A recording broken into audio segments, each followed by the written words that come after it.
రాష్ట్ర ప్రభుత్వము కొత్త భూ రికార్డులో కొత్త పద్ధతి తీసుకొచ్చిరట. సర్వే నంబరు మార్చుకునేటువంటి అవకాశం తీసుకొచ్చినామని చెప్తా ఉన్నారు. మరి సర్వే నంబర్ ఎట్లా మారుస్తారు? మరి సర్వే నంబరు ఏ విధంగా మార్చే అవకాశం ఉంటుంది అంటే, గత కొద్ది రోజులుగా చాలా ఏళ్ళుగా కూడా సమస్యలు ఉన్నాయి. కబ్జాలో ఉన్న భూమి ఒకటి, ఆ కబ్జాలో ఉన్న భూమికి సర్వే నంబర్ వేరే ఉంటుంది, రికార్డులో ఇంకో సర్వే నంబర్ ఉంటుంది. ఇట్లా చాలామంది కూడా ఇబ్బందులు ఉన్నాయి. మరి వాటన్నింటికి పులి స్టాప్ పెట్టబోతున్నాం, రికార్డులో సర్వే నంబర్ మార్చేటువంటి పద్ధతి తీసుకొచ్చినామని చెప్తా ఉన్నారు. మరి అది ఎట్లా ముందుకు పోతుందో చూడాలిగా. ఇక సర్వే నంబర్లు మార్చుకోవచ్చు, మొత్తానికి సర్వే నంబర్లు మార్చుకోవచ్చంట. రికార్డులో ఒక సర్వే నంబర్, కబ్జాలో ఉన్న భూమిది మరొకటి. రాష్ట్రంలో చాలా ఏళ్ళుగా ఈ సమస్య, రైతుకు ఇష్టమైతే సర్వే నంబర్లు మార్చాలని సర్కారు నిర్ణయం. రాష్ట్రంలో చాలా ఏళ్ళుగా ఈ సమస్య ఉన్నది. ఒకవేళ రైతుకు ఇష్టమైతే సర్వే నంబర్లు మార్చాలని కూడా సర్కారు నిర్ణయం తీసుకుందట.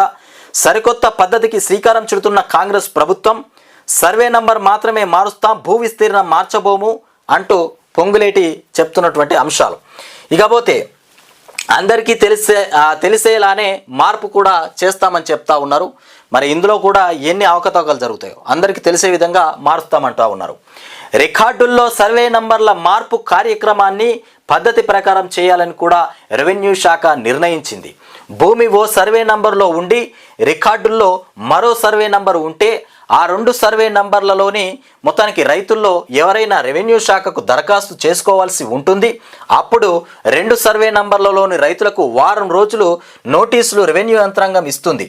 ఆ తర్వాత ఇక ఆ వారం రోజుల్లో అభ్యంతరాలు వస్తే పరిశీలిస్తుంది. లేదంటే గ్రామ సభ పెట్టి అక్కడే రైతుల నుంచి సంతకాలు తీసుకుని వారిద్దరి సర్వే నంబర్లలోని రికార్డులను కూడా మార్పు చేసి వాస్తవంగా కబ్జాలో ఉన్న సర్వే నంబర్ను పాస్బుక్లో చేరుస్తారు.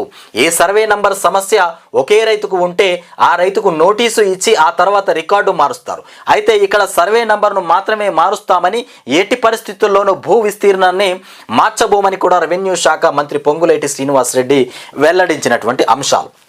ఇకపోతే రికార్డులో ఒక సర్వే నంబర్ ఉంటుంది, భూమి మరో సర్వే నంబర్లో ఉంటుంది. ఇక పాసు పుస్తకంలో ఉండేటువంటి సర్వే నంబరుకు రైతు కబ్జాలో ఉన్న వాస్తవ సర్వే నంబర్కు పొంతనే ఉండదు. ఇక తెలంగాణలోని చాలా వ్యవసాయ భూముల పరిస్థితి ఇదే.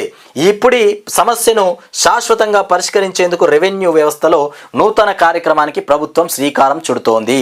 రైతుకు ఇష్టమైతే పాసు పుస్తకంలోని సర్వే నంబర్ను మార్చి కబ్జాలో ఉన్నటువంటి వాస్తవ సర్వే నంబర్ను చేర్చేందుకు కూడా ఏర్పాట్లు చేస్తూ ఉందట. ఇక పాతదే అయినా పట్టించుకోలేదు. దశాబ్దాల తరబడి తెలంగాణలో భూముల సర్వే జరగని కారణంగా సర్వే నంబర్లు తప్పుగా నమోదయ్యాయని కూడా మార్చుకునేటువంటి అవకాశం లేకుండా పోయింది. ఏ సర్వే నంబర్ అయితే ఏముందిలే, ఉన్న భూమి రికార్డులో ఉంటే చాలంటూ రైతులు కూడా ఆ సమస్యను సీరియస్గా తీసుకోలేదు. కానీ కాంగ్రెస్ ప్రభుత్వం అధికారంలోకి వచ్చాక రెవెన్యూ శాఖలో అనేక మార్పులు చేపడుతోంది. గ్రామ నక్షాలు లేనటువంటి 413 గ్రామాలను కూడా గుర్తించినటువంటి ప్రభుత్వం 5 గ్రామాల్లో పైలట్ పద్ధతిలో భూముల రీసర్వేకు మొత్తానికి పూనుకుంది. ఈ రీసర్వేలో సర్వే నంబర్ల సమస్య వెలుగులోకి వచ్చింది. రీసర్వే జరుగుతున్నటువంటి సమయంలోనే రాష్ట్ర వ్యాప్తంగా కూడా 32 మండలాల్లో భూభారతి చట్టాన్ని పైలట్గా అమలు చేస్తూ రైతుల మొత్తానికి భూ సమస్యలపైన దరఖాస్తులు కూడా తీసుకుంటున్నారు. ఈ దరఖాస్తుల్లోనూ సర్వే నంబర్ల మార్పిడి మొత్తానికి విజ్ఞాపనలు వస్తున్నాయి.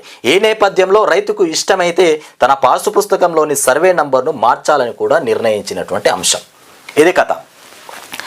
వాస్తవానికి చాలా ఏళ్ళుగా కూడా నిలిచిపోయినటువంటి సమస్య.